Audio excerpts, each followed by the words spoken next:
Cada soldado, cada civil escondido em porões frios, cada analista militar do outro lado do mundo sentiria que algo estava prestes a quebrar. O silêncio anterior ao primeiro disparo parecia mais grosso que fumaça, como se o vento soubesse que estava carregando o início de uma virada histórica. O instante exato em que a Rússia perceberia que a Ucrânia não ia mais recuar, não ia mais aceitar sua própria destruição como inevitável, e não ia mais se esconder atrás de promessas diplomáticas que ninguém cumpriria. No centro de tudo, uma coluna russa avançava lentamente pelas estradas lamacentas, confiando na velha sensação de superioridade blindada dos pesados, artilharia colossal, drones de reconhecimento, soldados acostumados a operações rápidas. Do outro lado, as forças ucranianas que restavam naquela região pareciam pequenas demais, fragmentadas demais, cansadas demais para oferecer resistência real. Pelo menos, era o que Moscou acreditava. Era o que comandantes repetiam entre si para manter a narrativa intacta.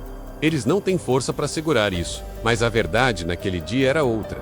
E ela estava escondida nos becos, nas florestas, nos galpões abandonados, nos olhos atentos de soldados que tinham perdido tudo, exceto a vontade brutal de defender o próprio chão. Dentro de uma casa destruída, 3 ucranianos observavam a movimentação russa com binóculos arranhados. Um deles, Mykola, tinha as mãos tremendo, não de medo, mas de frio e exaustão. Porém, nos olhos dele havia algo endurecido, quase inflamado. Ele sussurrou para os outros como se estivesse narrando o próprio destino.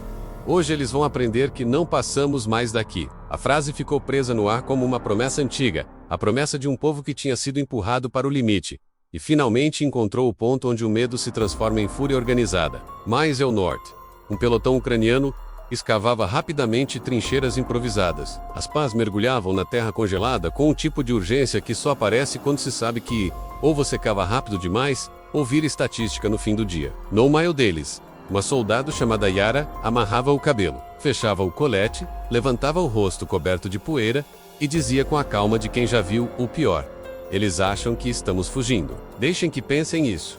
E então, como um eco distante, as primeiras explosões tremiam o solo. O ataque russo começou com a confiança exagerada de quem acredita estar no controle. A artilharia pesada abriu o caminho, fazendo casas ruírem como se fossem feitas de papel molhado. Veículos avançaram em formação.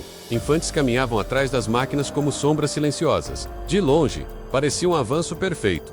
Mas quem entende de guerra sabe que perfeição demais sempre esconde um ponto cego. E no terreno irregular da Ucrânia, aquele ponto cego era mortal. Foi ali, naquele pequeno vale, que a primeira armadilha ucraniana se abriu como dentes metálicos. Minas enterradas, semanas antes, explodiram sob 2 blindados, levantando uma onda de fogo e estilhaços que parou o avanço russo, como se alguém tivesse puxado um freio invisível. Antes que a confusão diminuísse, ataques coordenados começaram a vir de todas as direções. Snipers, escondidos em silos destruídos, derrubavam comunicadores. A artilharia leve caía como marteladas precisas, atingindo as brechas criadas pelas próprias explosões russas. Era como se o cenário inteiro tivesse sido preparado para aquele exato instante. A comunicação russa, que sempre foi seu ponto crítico, rapidamente se fragmentou. Ordens contraditórias eram enviadas. Comandantes gritavam tentando recuperar o controle. Veículos manobravam sem saber para onde fugir. Soldados corriam em direção a lugares que acreditavam ser rotas seguras, sem perceber que estavam sendo empurrados exatamente para onde os ucranianos queriam. Do lado ucraniano, a energia era outra. Era quase como se cada tiro carregasse não apenas pólvora, mas anos de revolta, perdas acumuladas e a clara consciência de que recuar significava desaparecer como país, como povo, como memória. Eles não estavam simplesmente defendendo o território. Estavam defendendo a própria existência. Enquanto isso, mais ao sul, um grupo ucraniano especializado em drones preparava algo que mudaria completamente a dinâmica daquela batalha. Numa escola destruída, entre carteiras queimadas e quadros riscados, 5 operários manuseavam drones pequenos, rápidos, baratos, convertidos em armas improvisadas. Eles pintavam números, fixavam explosivos caseiros, ajustavam câmeras, tudo com a precisão de quem sabe que não tem margem de erro. O comandante desse pequeno esquadrão, chamado Artem, respirou fundo e disse apenas: "Hora de mostrar que não fugimos mais."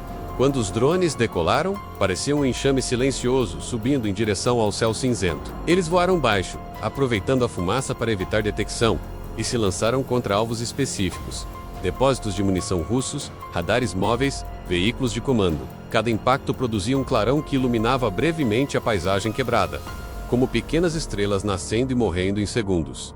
A reação russa foi instantânea, mas tardia demais. Os danos estavam feitos. Os ucranianos, que haviam passado semanas em desvantagem, de repente estavam dominando o campo. As tropas russas recuavam sem entender como a situação tinha virado tão rápido.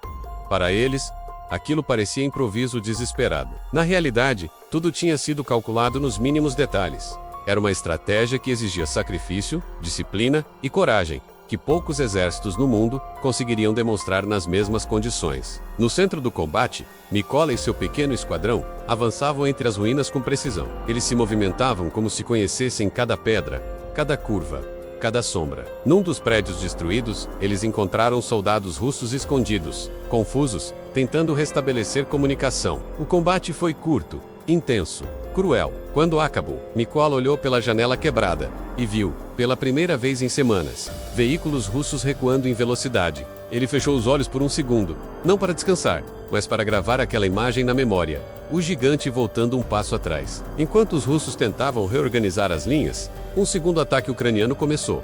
Desta vez vindo de posições que Moscou acreditava já ter tomado. Tropas que estavam escondidas por dias aproveitando túneis, bosques e ruínas, surgiram de repente dos flancos. Era como ver fantasmas atacando.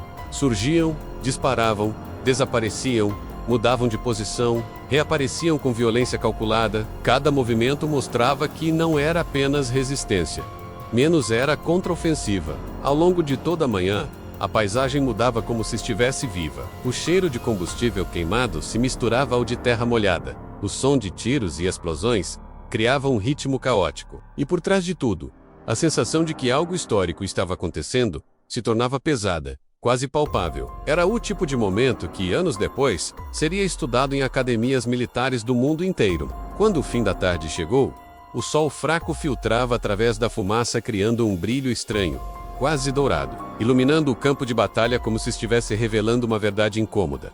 A Rússia não estava mais avançando.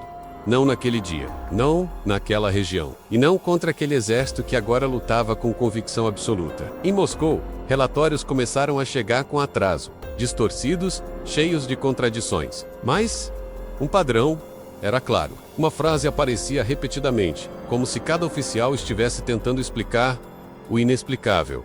A resistência ucraniana aumentou inesperadamente, mas quem lia aquilo sabia que inesperadamente. Era apenas uma maneira elegante de admitir que haviam subestimado o inimigo de forma perigosa demais. Naquela noite, em Kiev, soldados se reuniram ao redor de fogueiras improvisadas. Não estavam comemorando vitória, porque sabiam que a guerra estava longe de acabar. Mas havia algo nos rostos deles que não existia desde o início da invasão.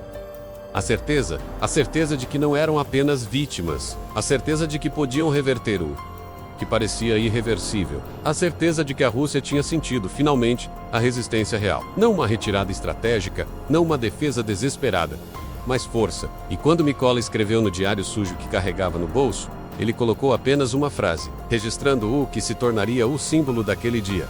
Eles finalmente entenderam que não vamos recuar. Ali naquela frase simples, estava o peso de toda a guerra. O início da virada. O momento em que o mundo percebeu que a Ucrânia não estava lutando para sobreviver.